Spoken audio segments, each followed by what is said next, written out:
Quick warning, some of these stories will have subjects that are very sensitive to some viewers, and viewer discretion is advised. This is your warning. Also, if you have a story you would like to send my way, go to astheravendreams.com/submit, or check the links down below, and of course, thank you for listening.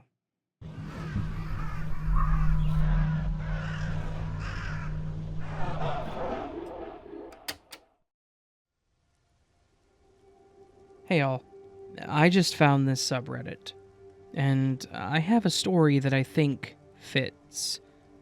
It's been told many times in my circles, but not online. This is going to be a bit long and the names have been changed.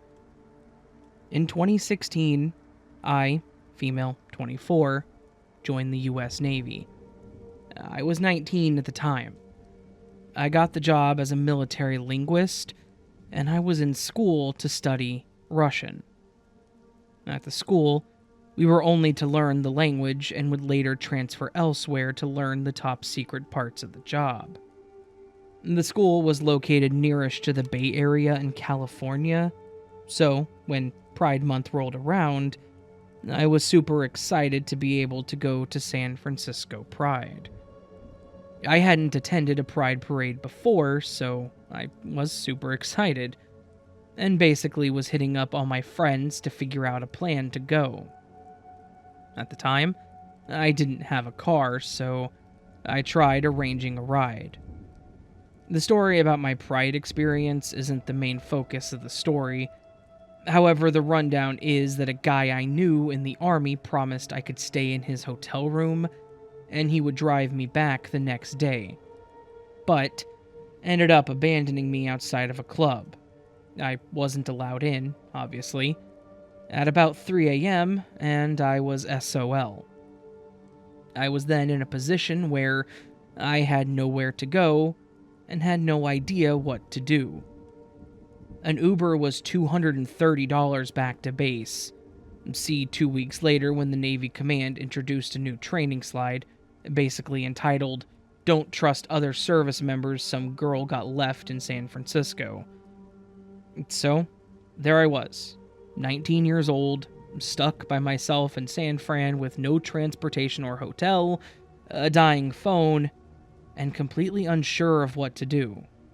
I called my mom, and, thank God, she is the kind of person to always answer. I told her my situation, and she informed me that San Fran has 24-hour Starbucks that probably have chargers. I didn't have a charger on me because I was only told after I got to San Francisco that the guy was willing to let me stay with him.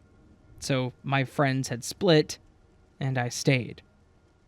I asked around, walked a few blocks, and sat down at this 24-hour Starbucks, charging my phone on a charging pad. I immediately got in contact with everyone I knew in the area and asked if anyone would be going to the Sunday parade, with little luck. I eventually got a ride home because of my lovely roommates. I sat alone and drank my coffee until a man sat next to me. He looked a bit frazzled, dressed in messy business attire, while he tried several outlets to try to charge his laptop. He sighed and gave up. "No luck?" I asked. "Nah, oh well." He taps his fingers for a second, unsure of what to do, when he turns to me. "So how's your night going?" "Actually, pretty terrible. I was just trying to enjoy Pride, and I got abandoned. So I'm trying to figure out what to do. I guess I'll just wait until the sun rises. How about you?" He looked amazed. "Wow, my night's been terrible too. I'm a programmer. I travel a lot, and I just got back from China. The police decided that I looked suspicious and just took my passport from me. What the hell?" He was black, so to the police, that's all they needed, I guess. We introduced ourselves, and he had a very typical American name, Joshua Martin. Pretty normal. We both get to talking about our stories as well as our lives, since we both happen to not have literally anything else to do at 4 a.m. He asked me about my work, and I explained that I'm in training to be a linguist for the Navy. he's very intrigued. He asks me for more details, to the point that it made me a bit uncomfortable. So I said, "I'm sorry, that's top secret. I can't tell you more." In truth, I didn't know anymore, because I hadn't yet gone to the top secret portion. But it set a boundary, and it made me sound kinda cool. He then got to talking about his life, how his girlfriend is studying string theory. Now I'm the one intrigued. He talks more about his programming when the word Google slips out. "You work for Google?" "Well, yes, I told you I'm a programmer." This dude is just so interesting to me.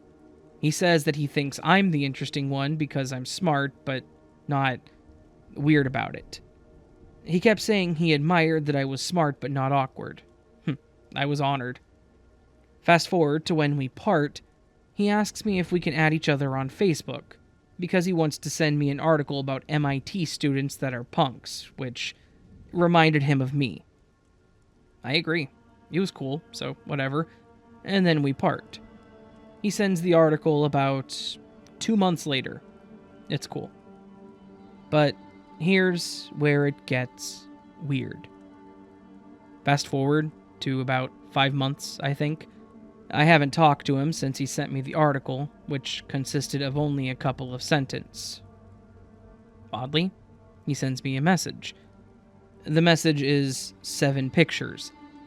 A cat meme, 2 pictures of an Asian girl, 1 picture of her with her driver's license, 1 of her license up close, 1 of her passport, and a screenshot of a message. The screenshot is a conversation between 2 people.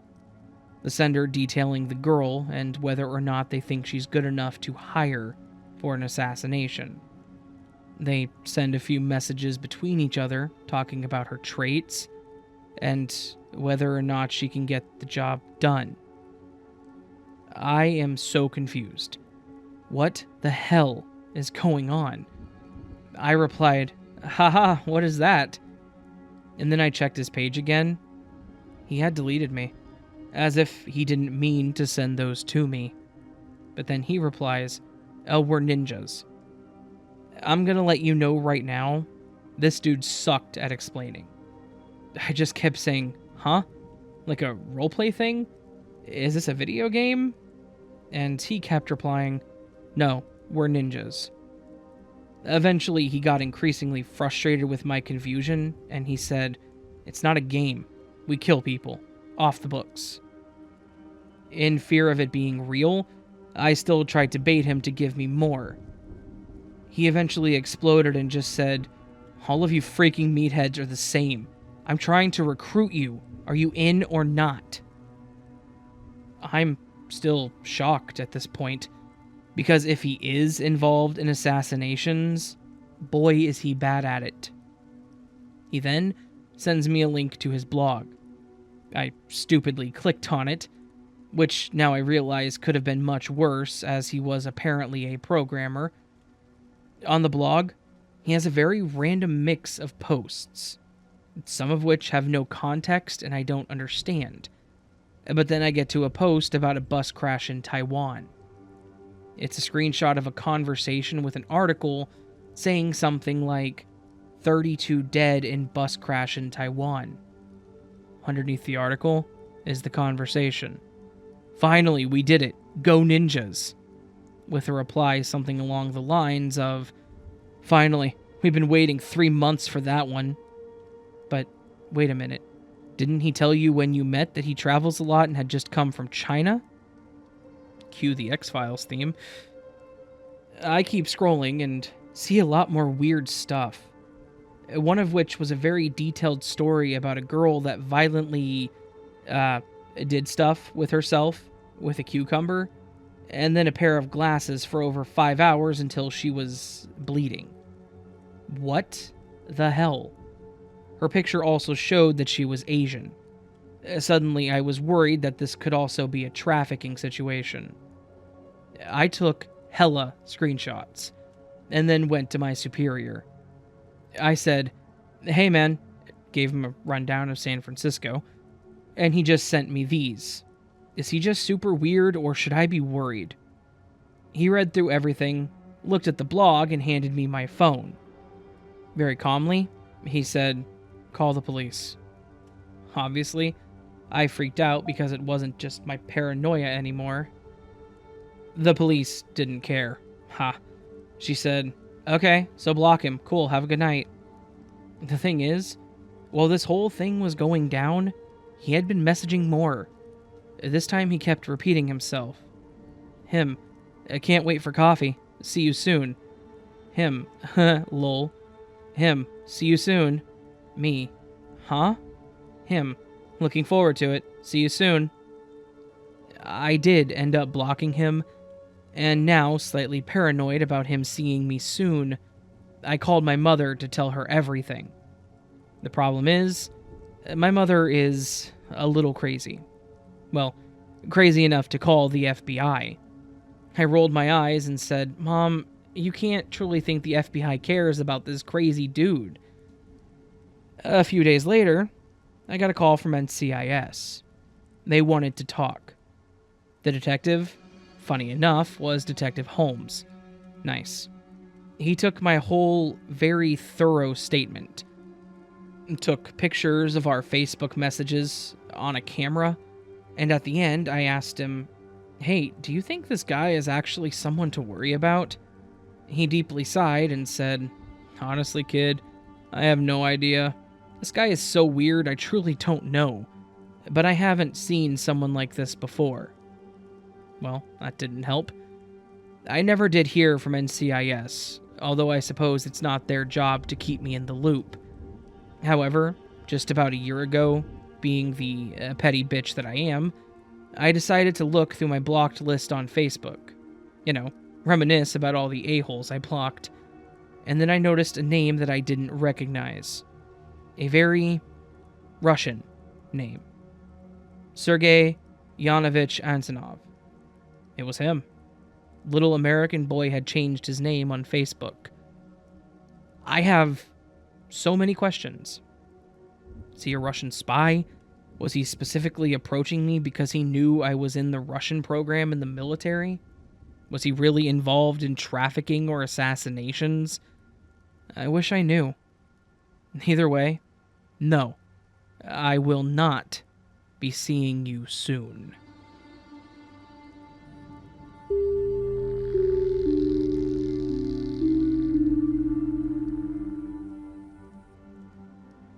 Holywood. Holywood is the town I live and grew up in. It's a small town of about 12,000 people on the coast of Northern Ireland, and is considered the best place to live in the entire country. Crime rates are low, everyone's nice. So, that's why it felt so strange to have someone as vile as the person in this story to exist. And this story starts in April of 2020. The worldwide pandemic that I don't need to explain had just started. Our school had a lockdown, and we were no longer in school until after summer.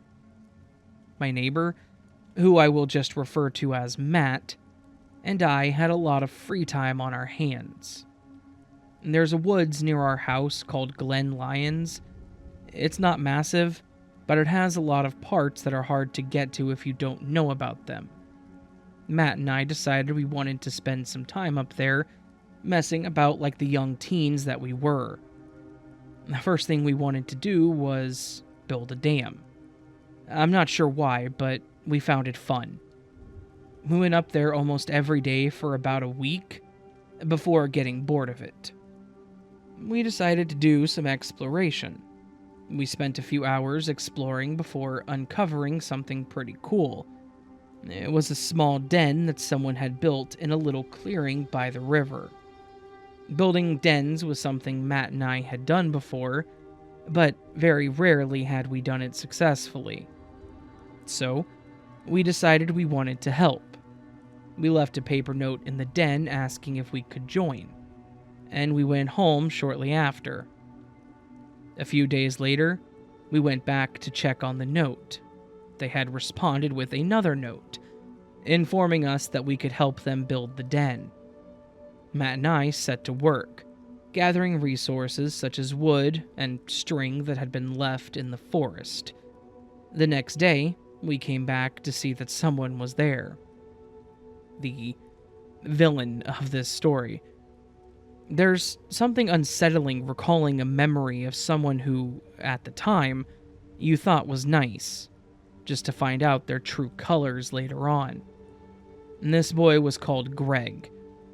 He was 15 at the time, 2 years older than me and 4 years older than Matt. We didn't say anything to him, we just decided to gather materials and bring it to the den. After a minute or so, he started doing the same. We struck up a conversation with him. He wasn't actually the boy who made the den, but they knew each other on a personal level. Nothing else really happened. The day after that, we returned to the den. We were hoping Greg would be there, but he wasn't. We decided to wait a few hours to see if he came. He didn't, but someone else did. Enter Rowan, the maker of the den. I'd actually met Rowan a few times, so we instantly started talking. We all became friends that same day, and that's when the den really started. Weeks went by. Every day we went up was practically the same. We would go up early in the morning, meet Rowan, then Greg, have some fun, and then go home. Rowan was always the first to go, then me, then Matt, and then Greg would leave last. I remember when I would have to go, Greg and Matt would stand at the entrance to the den, and we would talk a bit before I left. That was how it always went. Until midway through May. I'd gone home, I ate my dinner, I watched some YouTube on my TV in my room. I was playing games on my phone while the videos played, when suddenly, I get a phone call from Matt. This wasn't unusual. He often called me when Greg had told him about a cool idea about the den. "Hey Matt, what's up?" I asked him. "Ollie, can we talk?" Matt asked in a frantic voice. "Yeah, I'm coming over to yours now." We met, and he told me exactly what had happened. I felt sick as I heard the stuff that Greg had told Matt. If you haven't figured it out yet, Greg was a pedophile. It all made sense. Why he hung out with kids, why he spent his time in the woods, why he tried to get so close to us. Greg had brought Matt into a really deep part of the woods. Remember, this is about 8 at night, so the sun is already set. Greg then proceeded to ask Matt to do, let's just say, bad things with him. Matt told me how Greg tried to tower over him at times. Greg had repeatedly showed us his physical strength, and Matt was a bit scared of him at times. Matt told him he would think about it and then ran off. That's when he got home and phoned me. But that's not where the story ends. We told all of our friends about the incident. The story spread like wildfire across Holywood's youth. The names were lost as the story spread, which often makes me wonder if Greg ever heard about it. Matt blocked Greg after Greg once again asked him about that stuff. We quit the den. Rowan and I remained friends, however. We decided we needed to find a new den. We brought some other people in to help us. I was with Matt when we finally found the spot. At the bottom, if Holywood existed in a small area that once used to be an old school. It was surrounded by trees. There was a little area in there that was hidden. We talked about it for a while over our favorite snacks and drinks. Mine was salt and vinegar Pringles, his was lemon Fanta. Suddenly, we heard a twig snapping, and we realized someone else was there with us. We got scared and we ran off. We told Rowan about the spot the next day. We were busy, but we wanted him to check it out. When he got there, he phoned me, and what he said disturbed me. "Ollie? Yeah? There's already a den here." I was confused and unsettled. Paired with the other person being there, something felt wrong. All three of us went there the next day. Besides the den, something else was there that made me extremely uncomfortable. There on the ground were three different things: a full can of salt and vinegar Pringles, a full bottle of lemon Fanta, and multiple cans of a very unusual type of beer. The very beer that Greg loved to drink. The implications were there, but we had no proof. We told our friends, who urged us to go to the police, but with no evidence, we had nothing to back it up. Greg goes to the same school as Matt and I. We sometimes see him walking through the corridor. When I overhear people talking about the incident, I wonder what they would think if they realized the pedophile was in the same class as them, working, hanging out, and playing with them. So, that's my story about Greg, the stain of Holywood. I understand it isn't as scary or traumatic as some other posts on this sub, but it honestly terrified Matt and I beyond words.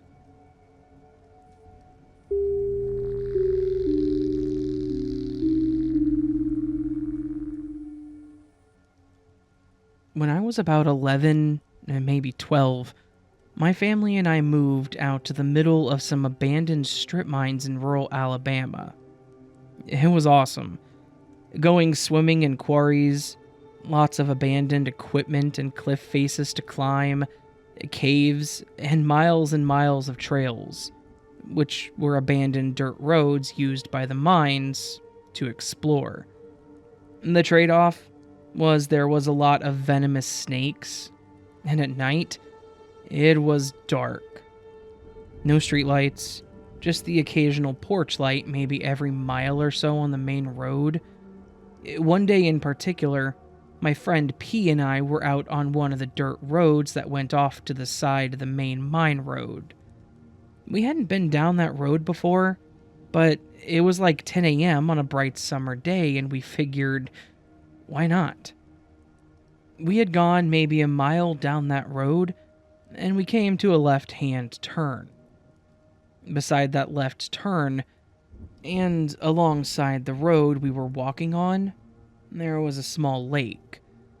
We walked up to the lake, and we were watching small frogs and a turtle swimming around, when I caught movement across the lake.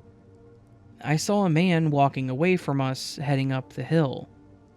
I poked P and asked, "Who's that? Why is he out here?" We were miles into the mines.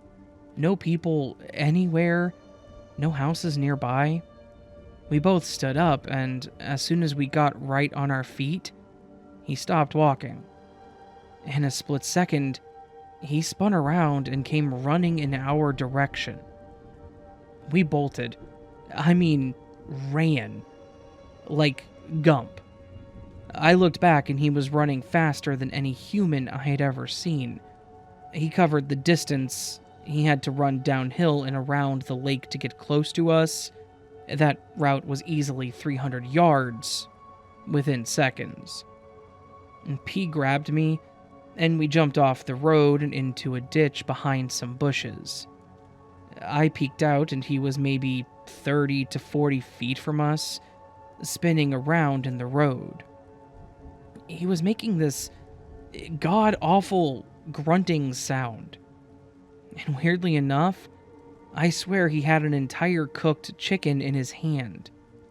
He was wearing destroyed overalls, dirty boots, and he had what I can only describe as a Cro-Magnon brow. It was huge.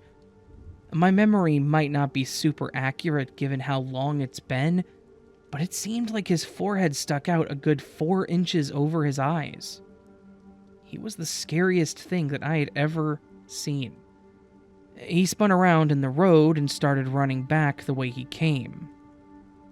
We stayed there, in that ditch, for almost an hour, afraid to move. Listening, watching in case he was hiding and waiting. We crawled along the roadside all the way back to the main road. From there, we walked, but We stayed in the tree line until we saw the main paved road, and then we ran. We ran all the way back home. We got home, told our fathers, and both of our fathers and P's older brother loaded up and went looking for him, but never found a thing. All these years later, and it still haunts me.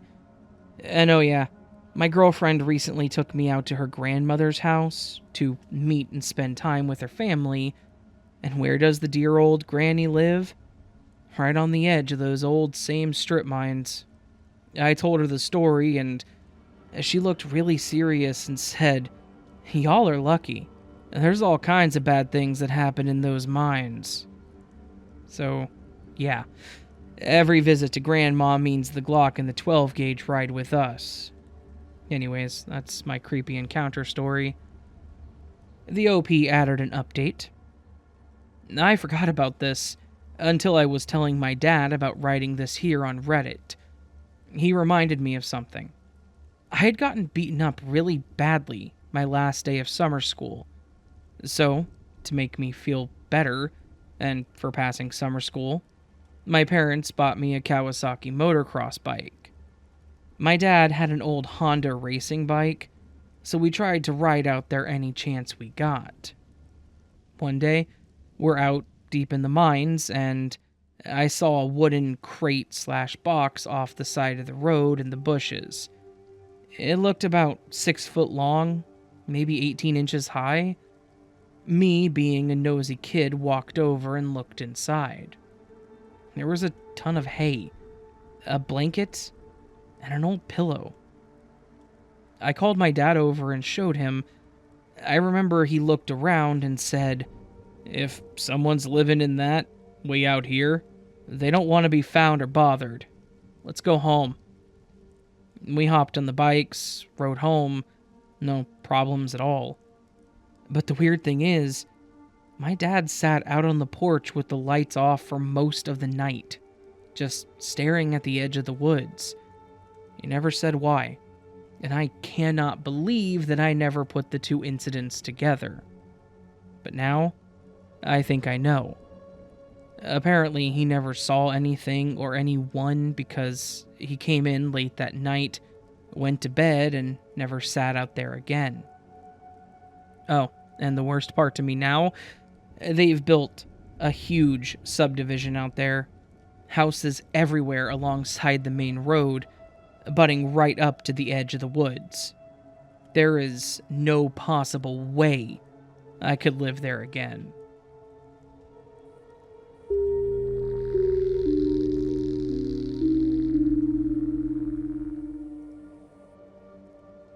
I was the store manager of a nationwide mall computer, later gaming store.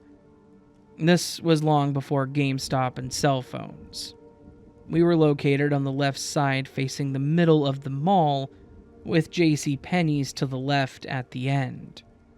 This detail plays into what happened. My ex-wife is a strikingly beautiful Latina woman. She was only 20, and my daughter 1.5 at the time. Unfortunately, fortunately for us, we had very beautiful babies. They almost looked like dolls. The reason I say this is my daughter attracted way too much attention as a baby. We stopped going out in public because people were constantly approaching us and trying to touch her. It was a Sunday. I would work the whole day since it was a short day. The three of us would go to work. My ex-wife would dress our daughter and herself up and make a day of it. She liked to shop and wander for the day, coming back to have lunch, and being the manager, I took long breaks as well. Everything is going along fine, like every other Sunday. I go out to give her some money, and my spidey street senses start going crazy. I look to the left, and I see a man intently looking at my wife and our daughter. I meet his gaze. He doesn't look away. We had a huge wedding with 200 plus guests, so I asked my wife if she knew the person staring at her. We both look up, and he was gone. It couldn't have been 2 or 3 seconds since I last looked at him. There was something strange about him. I remember to this day, he was dressed in a dark gray suit with a dark gray overcoat. And not to trouble her, I told her not to worry about it. We had lunch, we took the long way back to the store. We stopped by mall security. I introduced her to the security guys who had become good buddies. I pulled them aside and told them what had happened, and they were concerned. We stopped by the info booth, and I tell the person working there to let me know if she sees him. Now, my ex-wife loves to shop at JCPenney's and goes shopping in the store. Before she goes in, I tell her about the man in the gray suit. She let me know that she'll keep an eye out for him. And then there's a call on the store phone. An employee tells me it's the phone. I'm like, yeah, I heard it ring. He tells me he needs some help. He pulls me aside and says, "It's your wife, and she sounds scared as hell." I jump on the phone. She tells me the man that I had described had been following her for over half an hour. When he had first showed up, she said he was reaching for our daughter. I immediately call security. They come up the middle with my employee standing watch on the entrance to JCPenney's. I go out the back into the parking garage, which was no more than 50 feet away. There were only 2 entrances to the store, front and back. There were lots of emergency exits on the parking garage side, so the only entrance not covered was in the front.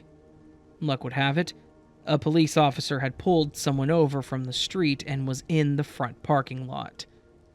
By this point, I don't want the gentleman to go away. I want him caught. Everyone starts converging on the store. He's got nowhere to go, right?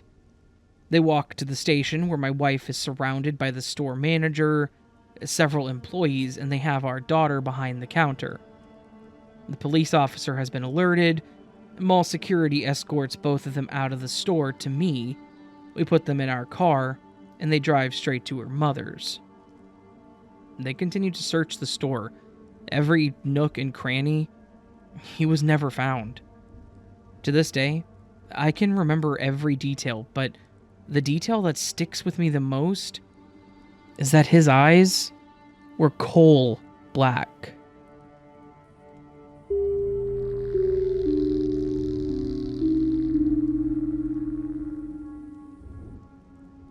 I can't find a way to write this without sounding horribly cliche, but I'll try my best. For some background, my partner and myself have been together for just under a year and a half. We don't live together, but he spends a lot of time staying with me and Juno the cat, and the rest of the time with his mum whilst his house has work done. Just over 2 months ago, his father passed away suddenly and unexpectedly. The night of it all was like any normal one. My partner was staying, so at about 10 p.m. we went upstairs to my bedroom to watch a film. We lay together and relaxed, whilst my cat curled up in the corner of the room. A while later, we heard scratching coming from underneath the TV stand, so I got up to stop what I thought was Juno from destroying the place. I called her name, and she came through the door to investigate the TV unit with me.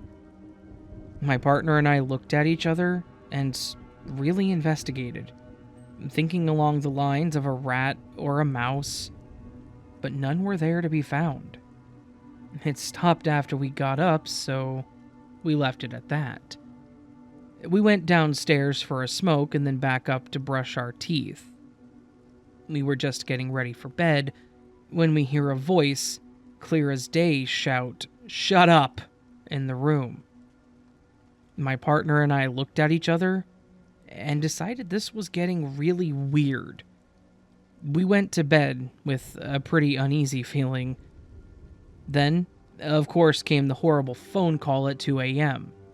His father had passed. He was understandably devastated, and I held him while we both had a silent cigarette. He then went to his mother's house. Between then and now, 2 months, nothing has happened. I came home to my door being open one day, and nothing in my flat was stolen, no parcels delivered, and my cat was still inside. My neighbor saw no one around the whole day. I wasn't there to see it, so maybe it was just a coincidence.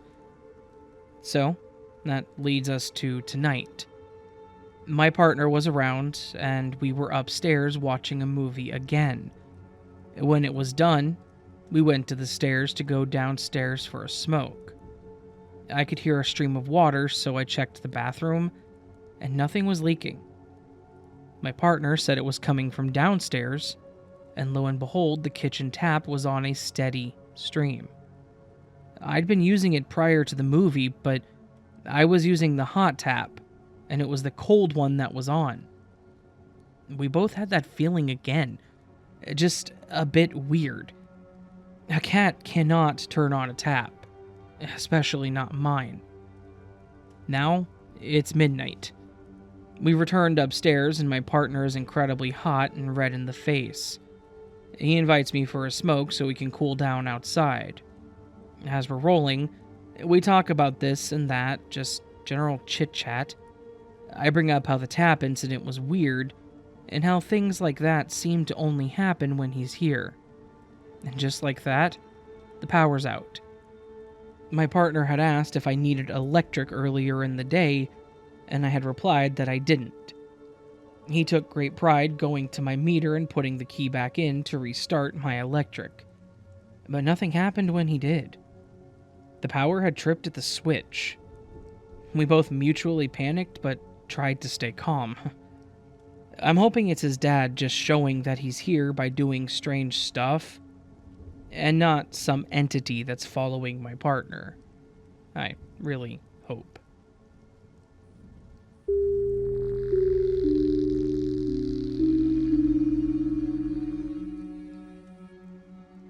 You may remember me from when I shared another story here from my time as a gymnastics coach.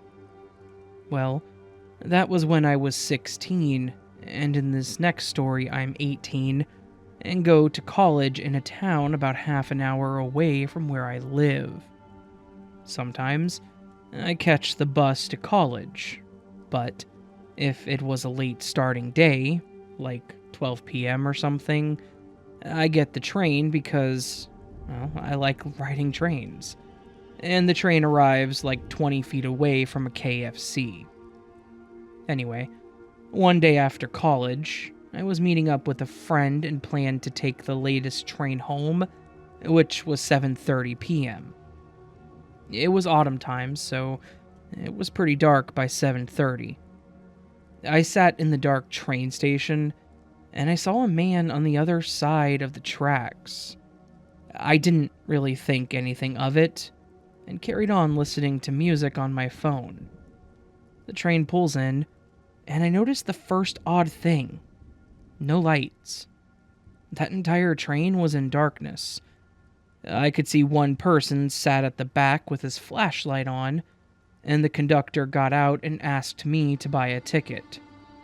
I asked about the lights, and he said they should be back up soon, and to watch out for the gap as I get in. I got in the train, but I didn't go to any of the seats. I just stood there in the center of the corridor connecting areas. I remember that I wasn't really frightened. I was actually kind of excited, as it was like a small, little mini adventure. Anyways, the train is gearing up to go, and I look out the window to where I was sitting before, and there he is, the man from the other side. He had somehow, in about 10 seconds, ran over the bridge and stood outside the window. I looked at him. I could barely make him out as he wasn't standing under the waiting area light. He was instead standing about 3 foot from the door. The moment I looked at him, he began walking towards me. I remember freezing for a moment, questioning if I was really seeing this. He began banging on the door, and I began looking around for the conductor. Promptly remembering the lights were off, I pulled out my phone and turned the flashlight on. And the moment I did, I know this sounds cliche, the man was gone. I spent the rest of the train journey in that corridor. Eventually, the lights came back on for a few minutes, and I saw that there were a few people in the seats, and actually another person in the corridor with me down near the end. It was definitely a strange experience that almost feels like a bad dream when I look back.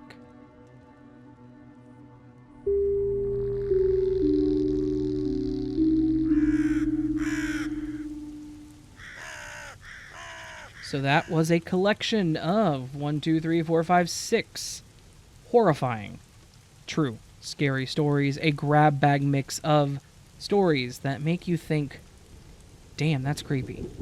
At least I hope they make you think that. That's kind of the intent, right? These are supposed to be very scary stories.